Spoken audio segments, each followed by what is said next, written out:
السلام علیکم ورحمۃ اللہ وبرکاتہ۔ بسم اللہ الرحمن الرحیم۔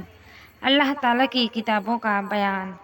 اللہ تعالیٰ نے بہت سی چھوٹی اور بڑی کتابیں آسمان سے حضرت جبرائیل علیہ السلام کی معرفت بہت سی رسولوں اور نبیوں پر اتاری تاکہ وہ اپنی اپنی امتوں کو دین اسلام کا راستہ بتلائیں۔ ان میں یہ 4 کتابیں بہت مشہور ہیں۔ نمبر 1، توریت شریف حضرت موسیٰ علیہ السلام پر۔ نمبر 2، زبور شریف حضرت داؤد علیہ السلام پر۔ نمبر 3، انجیل شریف حضرت عیسیٰ علیہ السلام پر۔ اور نمبر 4، قرآن مجید ہمارے نبی محمد صلی اللہ علیہ وسلم پر نازل ہوا۔ قرآن مجید اللہ تعالیٰ کی آخری کتاب ہے۔ اس کے بعد نہ کوئی کتاب آسمان سے اتری اور نہ قیامت تک اترے گی۔ قرآن مجید ہی کا حکم چلتا رہے گا۔ اس سے پہلے کتابوں کو گمراہ کر لوگوں نے دنیا کے لالچ میں آ کر بہت کچھ بدل ڈالا، اور قرآن مجید کے سامنے اب ان کی ضرورت ہی نہ رہی۔ اسی لیے قرآن مجید کی حفاظت کا وعدہ اللہ تعالیٰ نے خود فرمایا ہے۔ اس کو کوئی نہیں بدل سکتا، اور اسی وعدے کے موافق اب تک موجود ہے اور قیامت تک موجود رہے گا۔ آج تک ایک نقطے تک کا فرق نہ آیا اور نہ آئے گا۔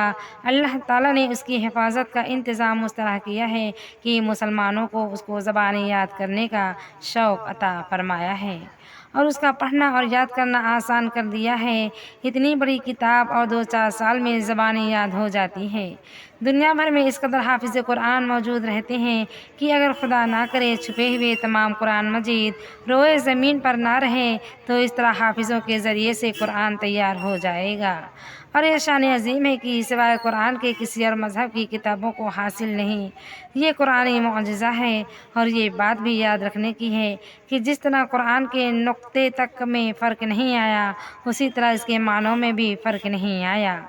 جو معنی اور احکام اور جو مطلب پہلے عالموں نے سمجھے اور لکھے ہیں اسی طرح موجود ہیں۔ ان کو فقہ، تفسیر اور حدیث کہتے ہیں، اور ہزارہ متقی عالم ان کی حفاظت میں لگے رہے اور لگے رہتے ہیں۔